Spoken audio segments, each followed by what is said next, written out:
प्रभुता के ही श्याल को बुद्धिदायका।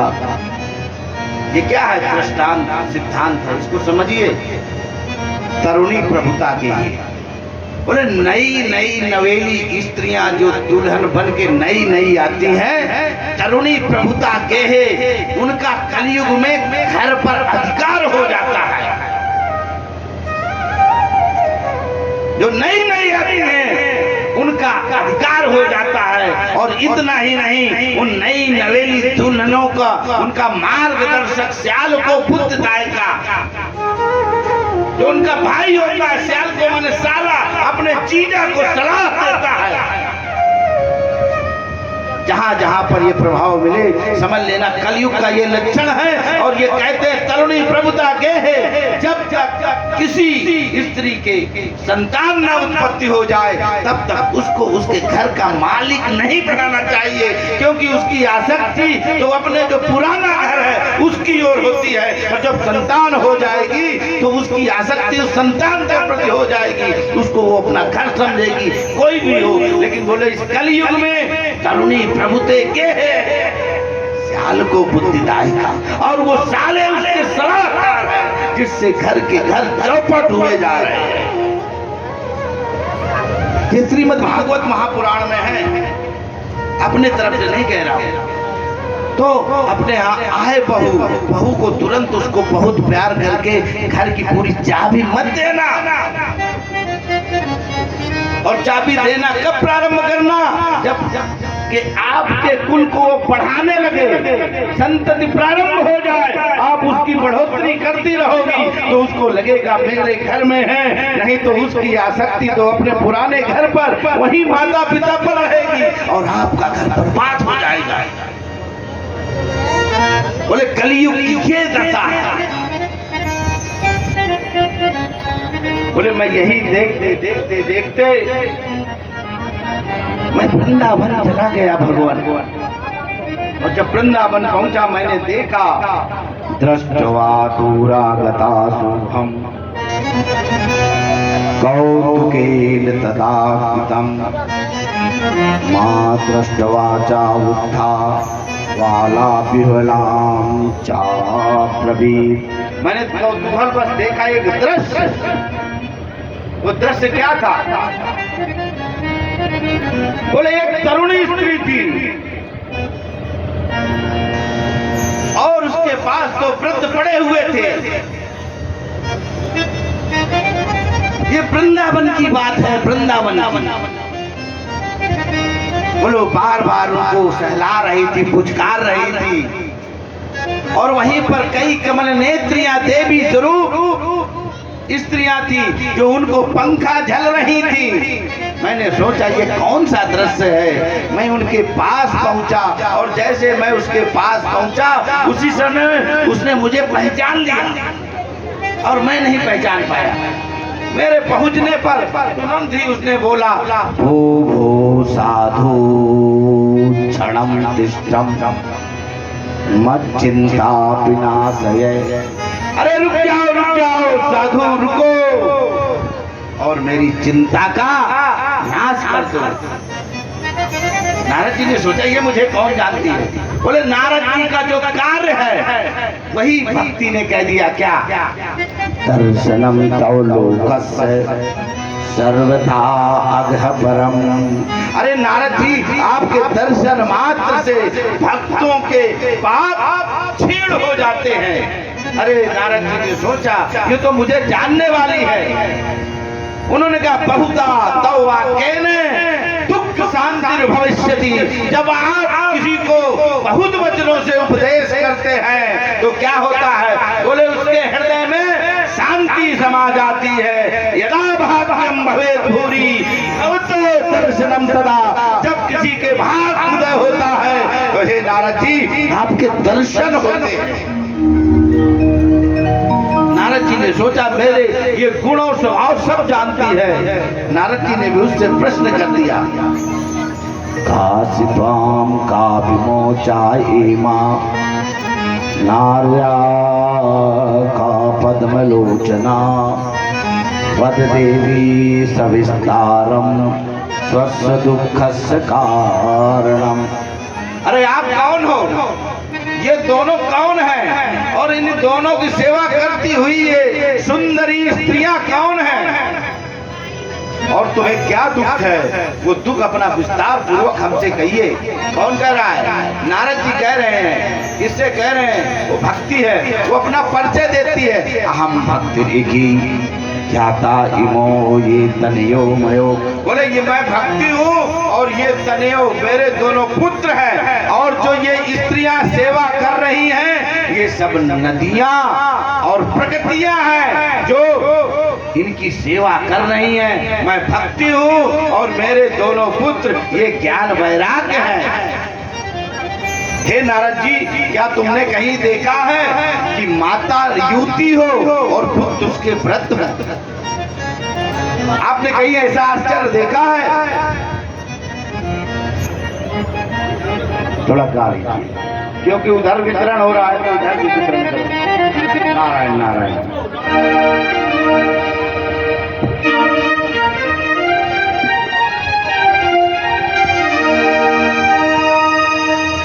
हो जिला के वृंदावन को आदि मोहे लागरी वृंदावन को आदि मोहे लागरी वृंदावन को।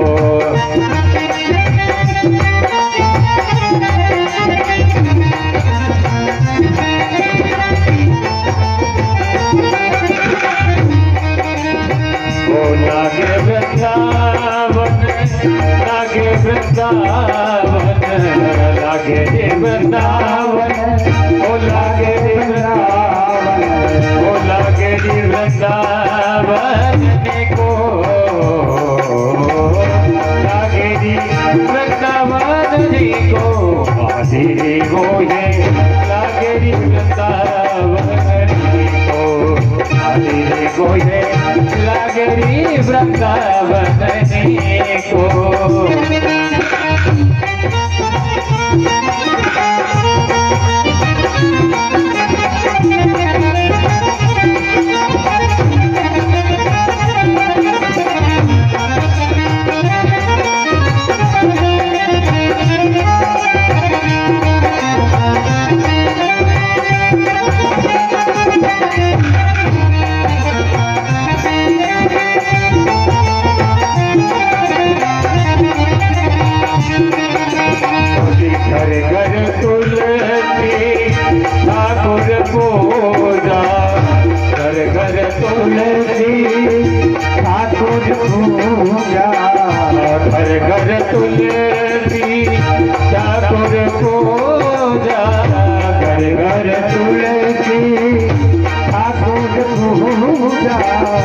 दर्शन गोविंद जी को दर्शन गोविंद जी को आदि मोहे लागरी वृंदावन को आदि मोहे लागरी वृंदावन को।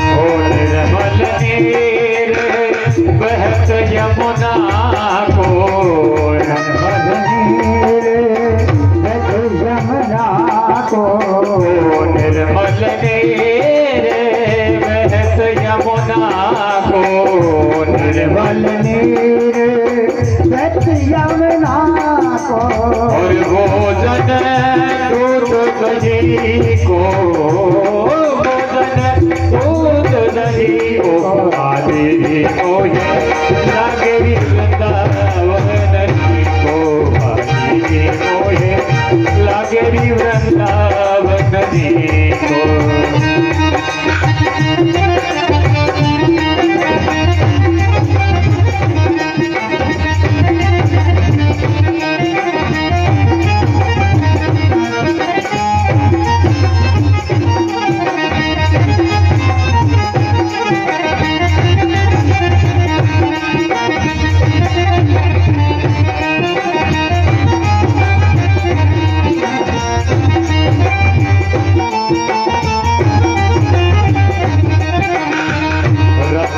सिंहासन ठाकुर विराजे, रतन सिंहासन ठाकुर विराजे, रतन सिंहासन ठाकुर जी विराजे, मेरे ठाकुर जी विराजे, रतन सिंहासन ठाकुर विराजे विराजे, रतन सिंहासन ठाकुर विराजे, मुकुट धरे तुलसी को, मुकुट धरे तुलसी को, आधिरी मोहे लागरी वृंदावन को।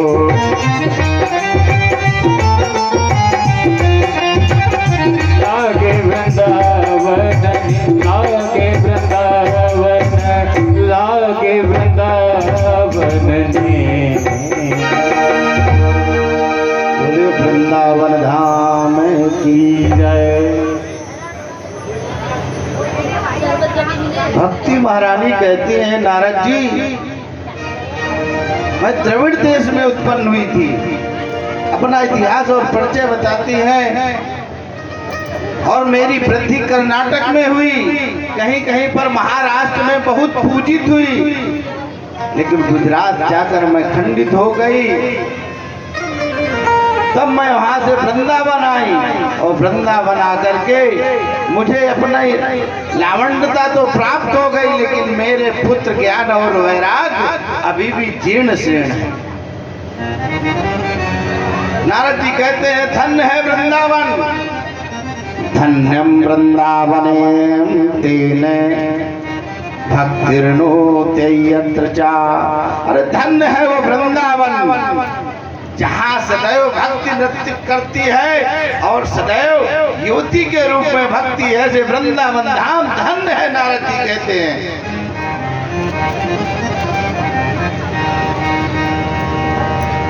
नारद जी कहते हैं सब कलयुग का प्रभाव है। हे देवी, भक्ति कहती है, हे नारद जी आप तो सबको जानने वाले हैं, यदि कलयुग का प्रभाव है तो राजा परीक्षित ने क्यों छोड़ दिया इसको? जब राजा परीक्षित इसको मार सकते थे, भगा सकते थे, क्यों छोड़ा इसको?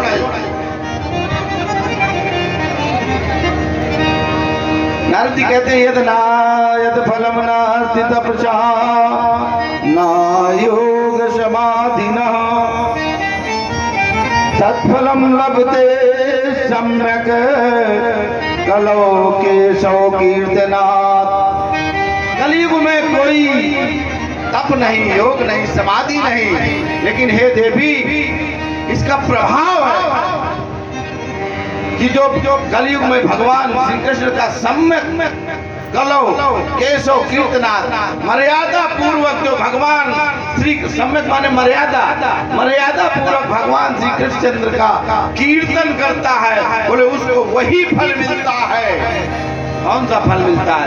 बोलो जो सतयुग में ध्यान से फल मिलता है, त्रेता में यज्ञ से फल मिलता है, द्वापर में पूजा से फल मिलता है। बोले भगवान श्री कृष्णचंद्र के कीर्तन से, सम्यक कीर्तन से वही फल मिल जाता है। इसलिए इसका एक अच्छा गुण देख करके राजा परीक्षित ने इसको रहने के लिए स्थान दे दिया।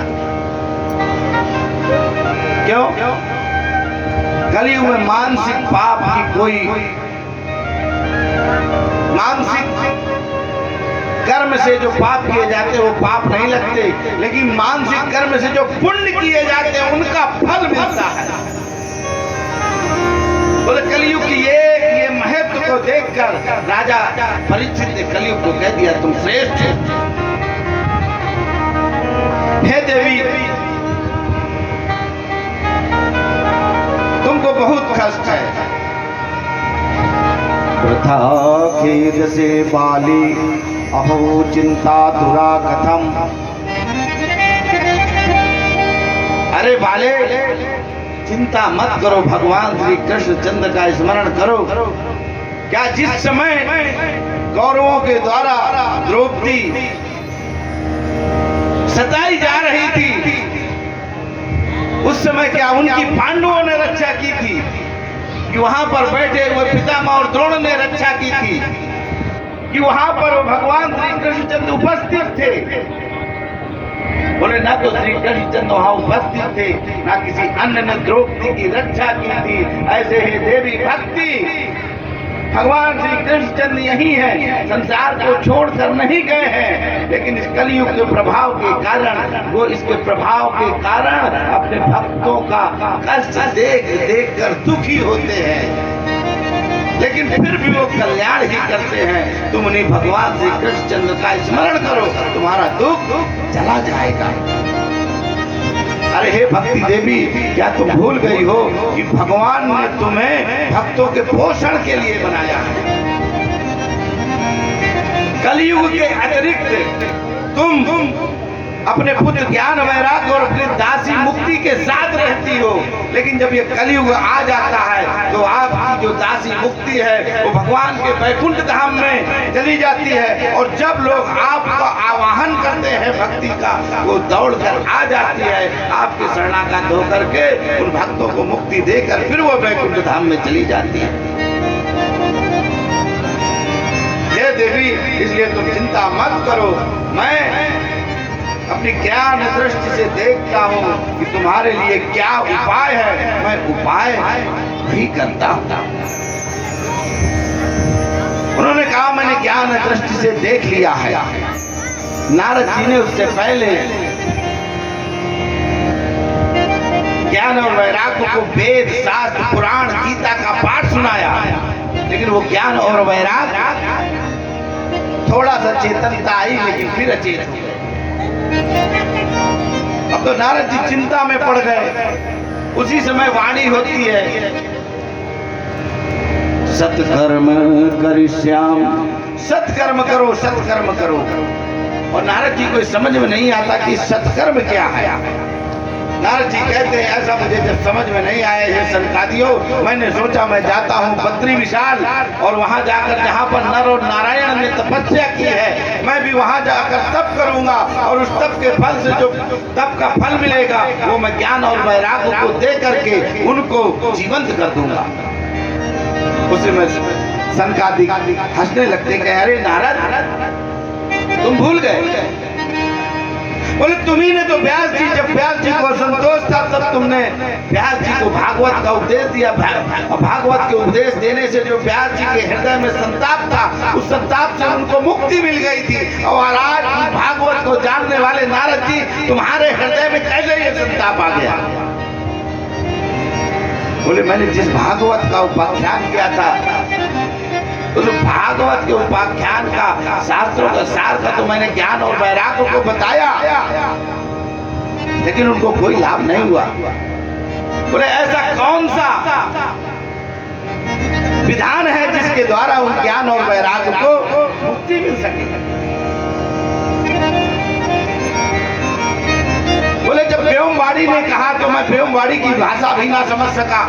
बोले उसी समय इस पूरी पृथ्वी में हाहाकार मच गया कि जब नारद जी जैसे परम विद्वान देवर्षि के माध्यम से ज्ञान और वैराग्य को मुक्ति नहीं मिली, ज्ञान और वैराग्य चैतन्य नहीं हुए, अब उनको कौन करेगा? देखिए कितना अच्छा दृष्टांत देते हैं। कहते हैं नारद जी मैं तुमको एक उपाय बताना चाहता हूं,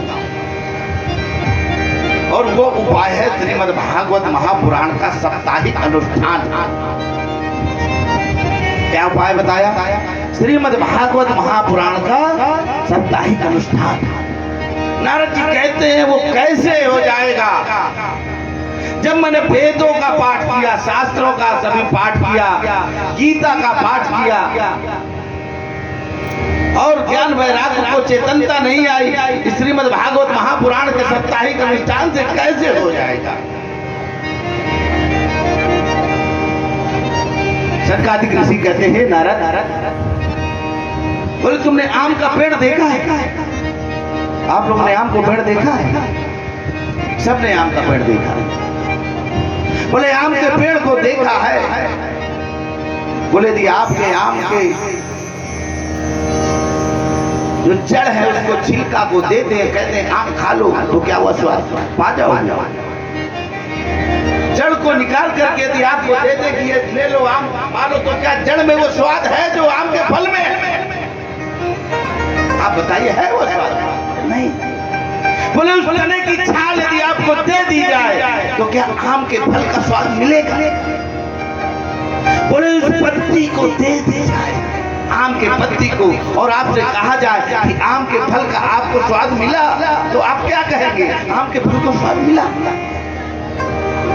अब बोले जब आपको बड़ा अच्छा पका हुआ फल, और पके हुए में कैसा टपका, जो टपकने ही वाला इतना पक गया हो, बोले वो फल दे दिया जाएगा, तो क्या आप फल का स्वाद समझ जाएंगे? तो मजा आएगा, आनंद आएगा? बोले आएगा। बोले ऐसे ही जड़, आम की पत्ती, तना के वेद और शास्त्र है, जैसे आम के पेड़ का सार फल है आम का, ऐसे सभी शास्त्रों का सार श्रीमद् भागवत महापुराण है। और जब इस फल को आप उनको खिलाओगे तो उनकी चेतनता आ जाएगी। बोले नारद जी, बोले मैं एक आध उदाहरण से नहीं मानने वाला, और उदाहरण। वो कहते हैं ये बताइए, आपको दीपक जलाना है, क्या जलाना है? दीपक। और दीपक जलाना है, आपको दूध दे दिया जाए कि लो दूध लेकर दीपक को जला लो, तो क्या दीपक जला लो? बोले नहीं जला पाएंगे। बोले उसे दूध से दही बना करके, दही को मथ करके मक्खन बना करके, मक्खन से घी बना करके आपको घी दे दिया जाए, कह दिया जाए दीपक जला लो तो जल जाएगा। बोले जल जाएगा। बोले ऐसे ही कि दूध को वेद शास्त्र गीता समझो और श्रीमद् भागवत महापुराण को उनका मथा हुआ और तपा हुआ ग्रंथ समझो, जो प्रकाश है।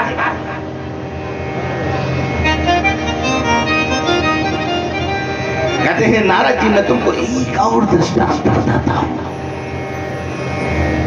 बोले आपको शरबत बनाना हो, जैसे अभी गर्मी चल रही है और बगल में गन्ना लगा हो खेत में, उस गन्ने के टुकड़े करके पानी में डाल के दे दे कि लो शरबत पी लो, तो क्या शरबत का आनंद मिलेगा? कैसे नहीं मिलेगा। बोले उसी गन्ने को कोल्हू में फेर करके, उसको तपा करके राख और शक्कर बना करके, उस शक्कर को जल में डाल करके आपको शरबत दे दिया जाए ऐसी गर्मी में, तो आपका वो क्या स्वाद है। बोले जैसे ही गन्ना वो वेद और शास्त्र है और उसका परिणाम वो राख और शक्कर और गुड़ है, और जब वो जल में मिलाकर पिला दिया जाएगा तो बोले आपको आनंद आ जाएगा। बोले ऐसे श्रीमद् भागवत महापुराण उस गन्ने का सार, शक्कर और खांड। बोले हे नारद जी, ये जो आम का उदाहरण बताया ये भक्ति है। भक्ति जब परिपक्व हो जाएगी तो जैसे आम का स्वाद है ऐसे। बोले मैंने दूध का जो उदाहरण बताया ये ज्ञान है, वो प्रकाश कराता है कि वो ज्ञान प्रकाश कराता है। और बोले गन्ने का जो रस है बिल्कुल अपने आप को तिरोहित कर देता है, ये वैराग्य का प्रतीक है। बोले इसलिए मैंने तुमको 3 उदाहरण बताए, और इन्हीं भक्ति ज्ञान को वैराग्य से प्राप्त करके विवेक को प्राप्त कर लोगे, जिससे ज्ञान और वैराग्य की चेतनता आ जाए। श्रीमद् भागवत महापुराण का महात्म समझ में आया। बोले श्रीमद् भागवत महापुराण किस तरह की है? बोले प्रलयम ही गमिष्यन्ति श्रीमद् भागवते ध्वने। बोले जैसे सियार जंगल में बहुत होते हैं, लेकिन जब भी शेर जागता है और दहाड़ कर देता है, वैसे सियारों का पता ही नहीं चलता। बोले कलयुग में जितने भी पाप हैं और जो श्रीमद् भागवत महापुराण की ध्वनि सुनेंगे, जैसे सियार शेर की ध्वनि से भाग जाता है, ऐसे श्रीमद् भागवत महापुराण के सुनने मात्र से छुपे हुए जो अंदर पाप है वैसे ही भाग जाए। कलर्दो सोई में सर्वी सिंह शब्दाता प्रकाशयु। जैसे सियार भाग जाता है, बोले ऐसे पाप भाग जाएंगे।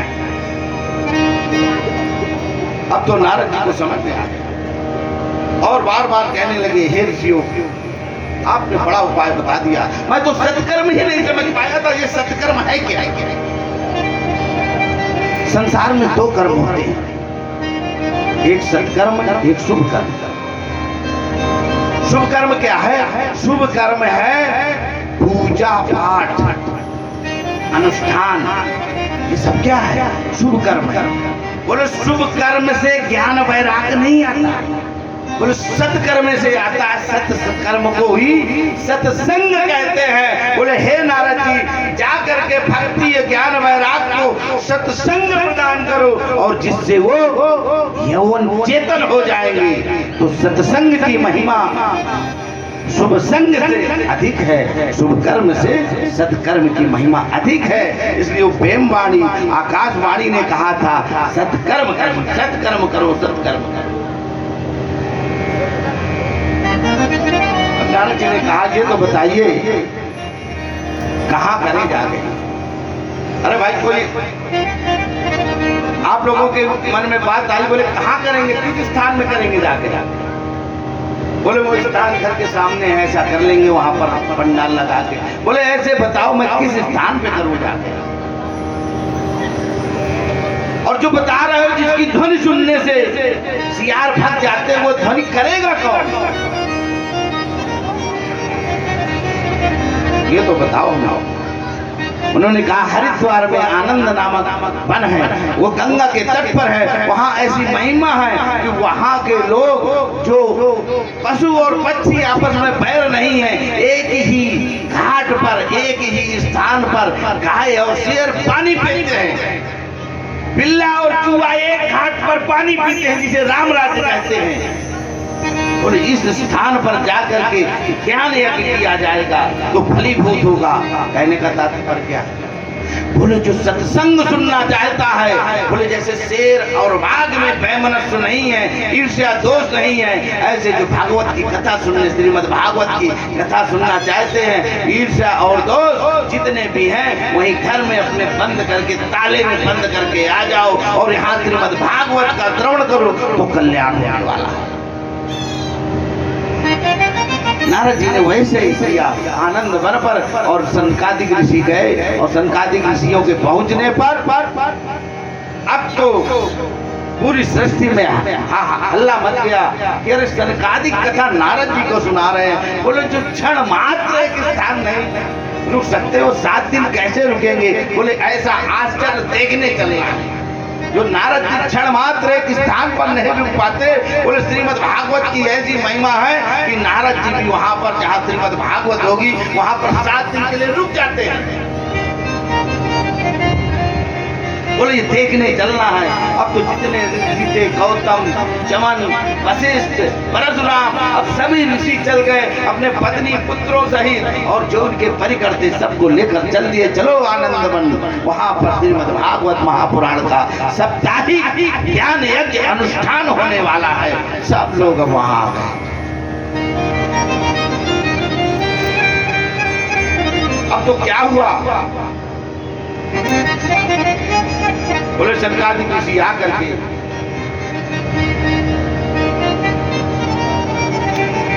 श्रीमद् भागवत महापुराण का पाठ करने लगे। बोले जैसे ही श्रीमद् भागवत महापुराण के महात्म्य की, आपको क्या सुना रहे हैं?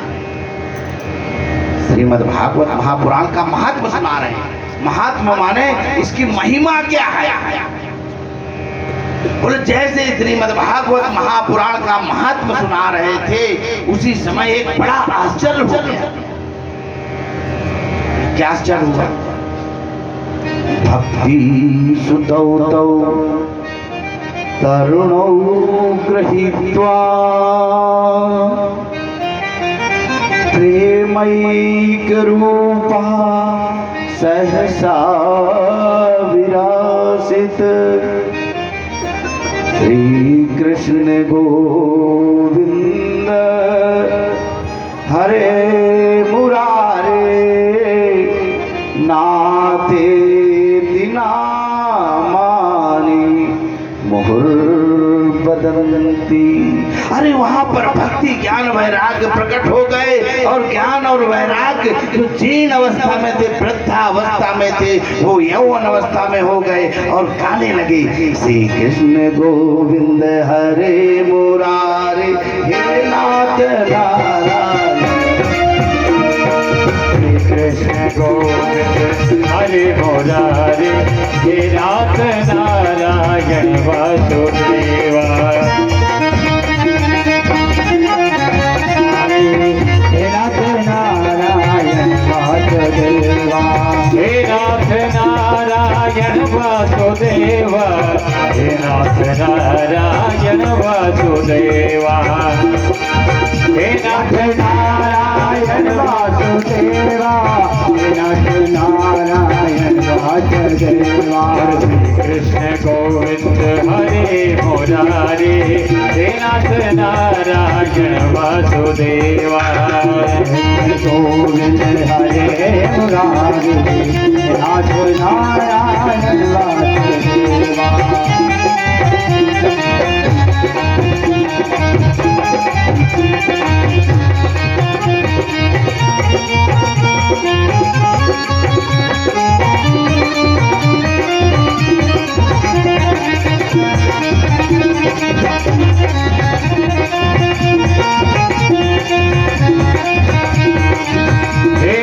नारायण वासुदेवा। हे लक्ष्मी नारायण वासुदेवा। हे नाथ नारायण वासुदेवा। हे नाथ नारायण वासुदेवा। हरे कृष्ण गोविंद हरे मुरारे हे नाथ नारायण वासुदेवा। कृष्ण गोविंद हरे मुरारे हे नाथ नारायण वासुदेवा। हरे हे नाथ नारायण वासुदेवा। हे नाथ नारायण वासुदेवा। हरे हे नाथ नारायण वासुदेवा।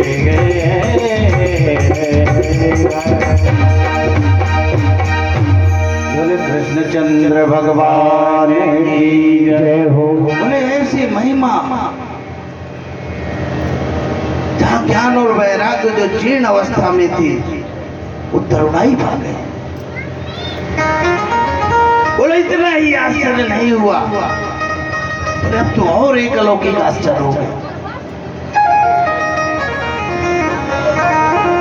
बोले भक्ति ने जितने